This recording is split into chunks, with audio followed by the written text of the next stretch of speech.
Oh, hi. I didn't see you there. Uh, what am I working on? Well, actually, I'm working on my plan. Plan for what, actually? Why don't you sit down? This may take a while.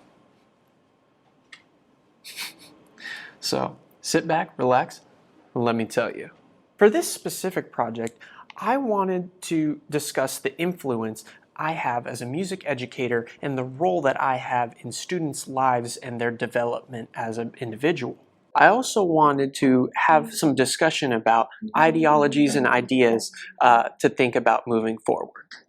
The first step I took in the start of my project was to reach out to some music educators to get their opinions on this subject. I got into contact with some friends who are recent OU graduates and first year assistant band directors at Cushing High School, Taylor Langston and Ryan Smith. I first met Taylor when she student taught at my high school very briefly, but was reintroduced when my girlfriend became the color guard director at Cushing High School. I really wanted to see their perspectives as first year teachers. That's okay. All right. Well, first questions was, who was your biggest encourager, like as a musician or even as a student? And what were some of the ways that they built up your self-worth that you can remember? You go first, Fiat. For me, it was my percussion private lesson teacher slash like drumline tech, all that stuff in high school. The first one to be like, "Hey, you're good at this," and I was like in the front ensemble my freshman year, and then we had a big rehearsal, and I did pretty well, and he told me, he was like, "I want you to be on drumline next year." And I remember that's at least the first time I remember someone being like, "You're good at this. You should keep doing it, and I want to help you get better at it." My high school band director was also my lesson teacher, and I took lessons from him every week from when I was in seventh grade to when I graduated. And like his biggest thing in my lessons was I wasn't allowed to say I can't do something. Like if I ever said like, "Oh, I can't do that," like I'm not there yet, he'd be like, no, you're gonna try and it's gonna go well. And that just not, I don't know, that really got in my head, just not giving up on myself, that someone else could think that I could do something even when I didn't think so. That had a pretty big effect on me. So. Yeah, and we talk a lot about like our word choice and things like that. And for me, a lot of the things that I've been working on while I'm teaching lessons, or if I'm doing like little mini lessons for class, is the connotation of the word choice that I use. So I think that's really awesome. So what are kind of like the aspects that go into building an environment like that? Like we talk about like putting up posters a certain way, like having your door open or close, like things like that. So what are kind of the things that you guys think about or use to open that up? I think the biggest thing is just being honest and vulnerable with them, showing them who you are when you make mistakes, like just saying like, "Hey, this is me. I hope you can accept that, and I accept you for you." I stole this from Dr. Reiber. I start all of my classes with a breath of gratitude. Have you seen that? Yeah, I sat in on one of his beginning band classes my senior year. That was that was interesting. Yeah. So my beginning classes start the same way. We think about what we're thankful for. We take a few deep breaths in, and then we share a few things if you want to. And just being that's a great way to get to know students, and also sharing yourself too with them. But just knowing them on a personal level, I think does wonders in the classroom. Kind of setting up the classroom, we try to make it so, the students aren't facing the entrance door that's to their back. So when people walk in, it's not really distracting. We do our best to be kind of at the front of the room before and after classes for when people have questions or want to show us something, whatever. We're not running around. Usually we're not running around doing something or in an office. We're kind of available to them. And before school and after school, we open it. They can come practice. Sometimes they'll come practice and they'll just sit there with their instrument and just like talk or listen to us talk. Like they'll just. It's important to be available. Yeah. I have a silly question just because I know some people do this. Do you guys have any clocks in the band room at all? Yeah. We have, I want to get rid of I don't it. want We have to. one in the back, and it's Okay. like way over here. And kids, it's not even the right time. It's not even the right time. I can't reach it, so I'm not gonna do anything about it. But like they'll turn around and I'll be like, no, no, face the front, face the front. But Oh, I'm not a fan of that. Um, it's a distraction in my opinion. Something that helps because I get like sitting in a classroom and not knowing like when it's gonna end. But if you have something like when they walk in, I have a little slideshow and it shows everything we're gonna do that day. So they can keep track of where we're at sometimes, and then they can be like, "Oh, we have like 2 more things to do, and that's probably the end of the hour." That's helped me with the time questions. Yeah. But okay. Well, yeah, that's definitely something interesting to think about. I haven't seen that a lot. 2 things. I didn't think I would use our projector as much as I do, or our smartboard, whatever it is. But I use a slideshow every day, and it starts off with like everything we're gonna do, and then I'll hit the next slide when we transition, and it helps a lot with students that have attention Yeah. issues, and it helps with the transitions, helping them prepare for what's gonna go next, and then like it doesn't take as long, which is really nice. Also, just having a not a strict schedule or daily go-to thing, but like every day I start with a breath of gratitude, then we go to buzzing or announcements, and then like buzzing, and they know what to expect. And that helps a lot with students that get anxious or Yeah. nervous with some classes. Like I've had some students say band is the only class that they're not like nervous in because they know exactly what to expect. And I think that's important for classroom management and such. Those are my 2 things. Oh, okay, I got you. I was like, so one of my questions that I had, this has been like a big like controversial thing that I've read about is how do you guys feel about like the chairing system, like how we typically do band? I went all the way through middle school, high school, college doing the chairing thing, and some people think that it has to go. What do you guys think?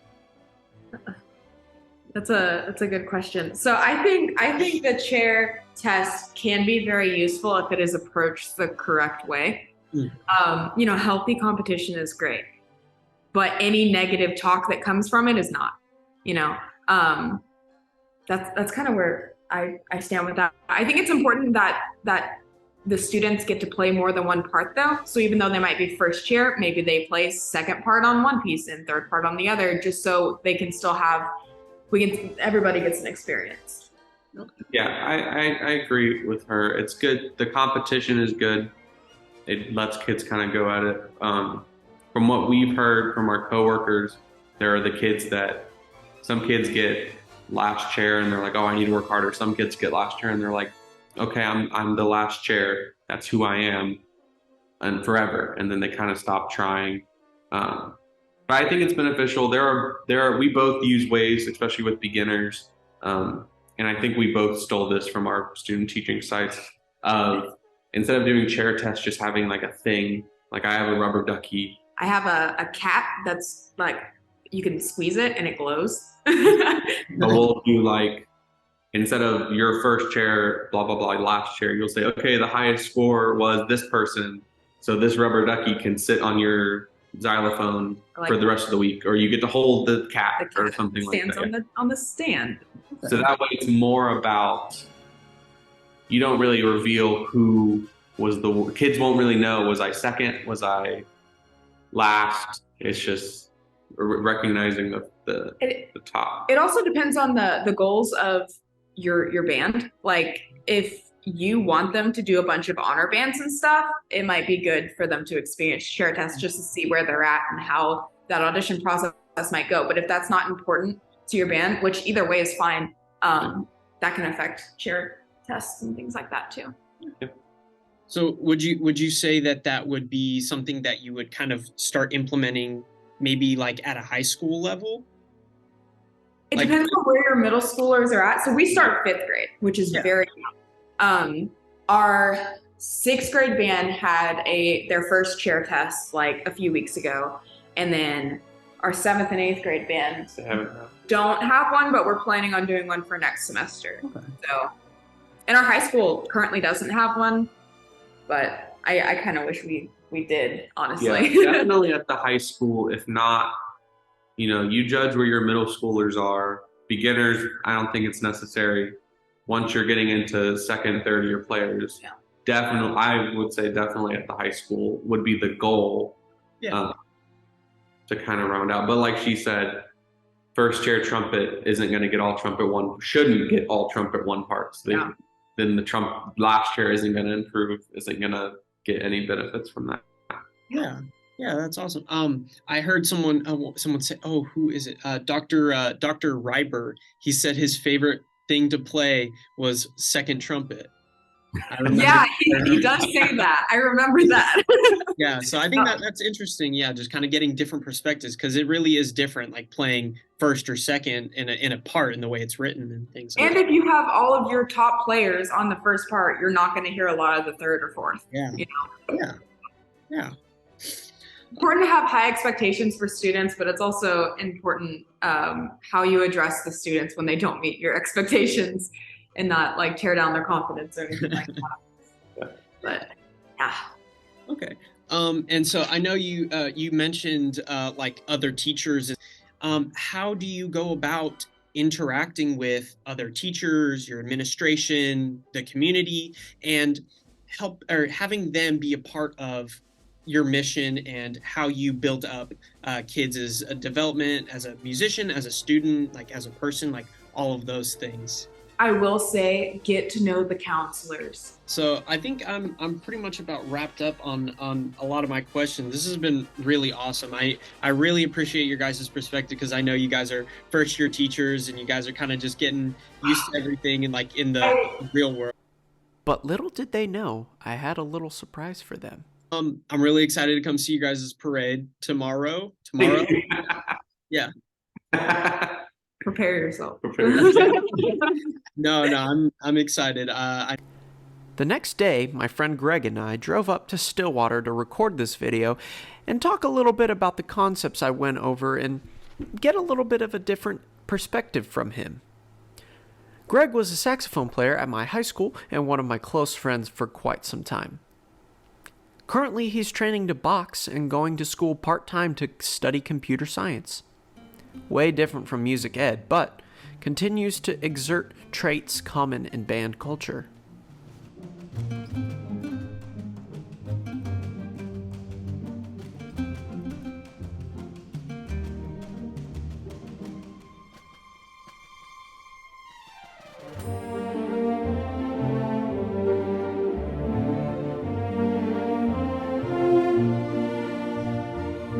Now I'd like to take the time to summarize my thoughts. The first point that we talked about as part of advice was to get to know your students, build a relationship with them, allow them to get to know you. That way you can build an environment that is safe. The next part that we talked about was some setup and organization ideologies. Ryan talked about how they set up their ensemble facing away from the door to eliminate distractions. That's something that I had to think about from my high school experience, and it makes sense. With organization, Taylor talks about how she uses a slideshow every day. That way, students who have issues with anxiety or attention disorders have a clear idea of what's going on for their day. This also eliminates the need to ask, "What time is it?" or anything that could distract the class. An important aspect of band is what types of attributes and traits are you taught in that classroom. And it's important to talk about your job as an educator and how to manage those attributes and manage feelings. Some qualities and traits that I think about are accountability, confidence, teamwork, hard work, and of course musicianship. These are all some traits that come off the top of my head when we think about a music classroom. Talking about dealing with these feelings was something that I hadn't really considered until I got the chance to talk to Taylor and Ryan about chair tests and the emotions that they fuel. Their ideas about not focusing on who's better than the other and rather rewarding hard work is a great idea. However, in the competitive space that is music, it's important to teach them the healthy competitive aspects of this activity. Talking about expectations was something that I had talked in detail with my friend Greg during our car ride. Expectations from society, families, others sometimes gets the better of you. So it's important as a music educator and as an influencer onto younger students to make your expectations of them very clear. One of the ideas that I thought of was from one of our presenters at the Music Ed conference. He had spoken about writing a syllabus, making it very clear what your expectations are. In my experience, contracts have been the best way to explain your expectations and make them very clear and to hold students accountable for them. Signing either a contract or a syllabus is a great way to make sure that both your students and their parents and yourself know what the expectations are and what happens if they're not met. Now, part of this assignment was to have an idea of how you're going to include others in your plan. The biggest piece of advice that Taylor and Ryan gave me was get to know your counselors because they're going to be able to help you pretty much the most. Now, I understand that they are first-year teachers and they're still kind of figuring out their way, just like everyone does their first year of anything. To have a more understanding ideology of what it is that I'd like to explain a little bit of my experience with parent help and administration and things like that I've noticed. Things that I've noticed in band programs that I've been a part of is parent support. When I was in high school, my mom was on the band boosters. She was a uniform coordinator. And I also got to see a lot of the behind the scenes of how the parent boosters operate and what their many flaws were. There were many flaws in the way that our band boosters operated. And I really hope to try to avoid that. Parent support is just as important as anything else to make your seasons run. Working at Westmore showed me a completely different side of band boosters. All of the parents welcomed me with open arms, made good conversations, tried to get to know me. It was a great experience. Parents are our number one supporters. They bring their kids. They allow us to watch over them and teach them. To me, parents are our number one supporters. I'm sure as time goes on, dealing with administration and the way that things work will come with time. As far as reaching out to communities and other things like that, my best idea that I've seen so far as a high schooler is fundraising. Fundraising is a great way to reach out to local businesses and raise some money. After this whole journey and having some meaningful conversations and deep inner thoughts about this subject, I've decided to end with my conclusion for this project. This answer applies to the question that I tried to answer in how can I positively influence students' self-worth? I think the overall factor is learn about yourself. These are some of the main takeaways that I've taken from this is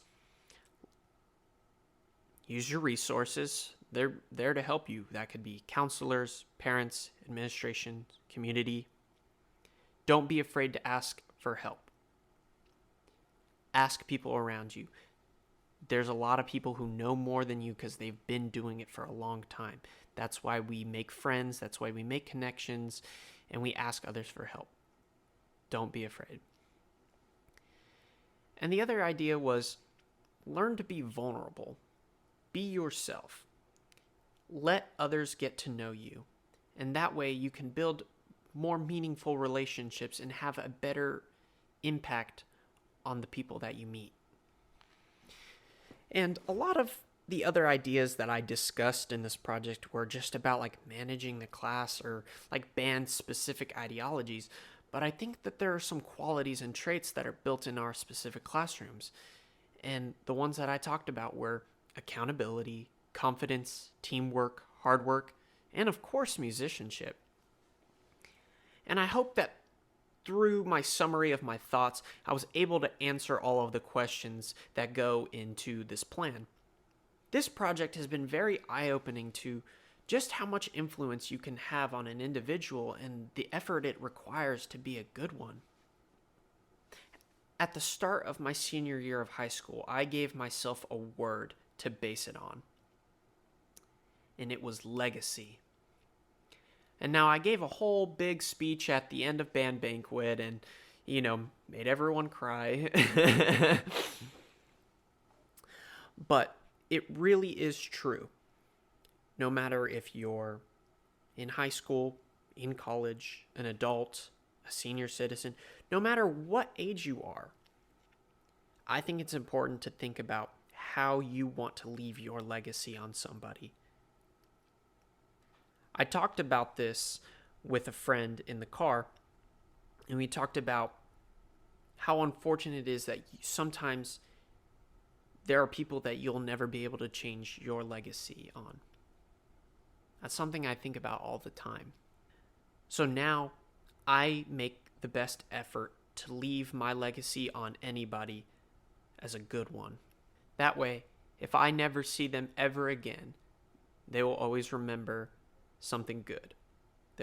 I will leave a positive legacy onto them. So this is the end of my video. I unfortunately didn't get any footage of us like behind the scenes going around, sneaking around on OSU campus or anything like that, or any of the parade, because I was too busy enjoying it. Being around friends, exploring different places, trying new things. I think that's what I took most out of this trip and on this journey of making this project, was kind of getting an understanding of why I do this, why I choose to be an educator. But I really hope that I was able to do this project well and do it in a way that I could articulate clearly, because obviously essays are not my thing.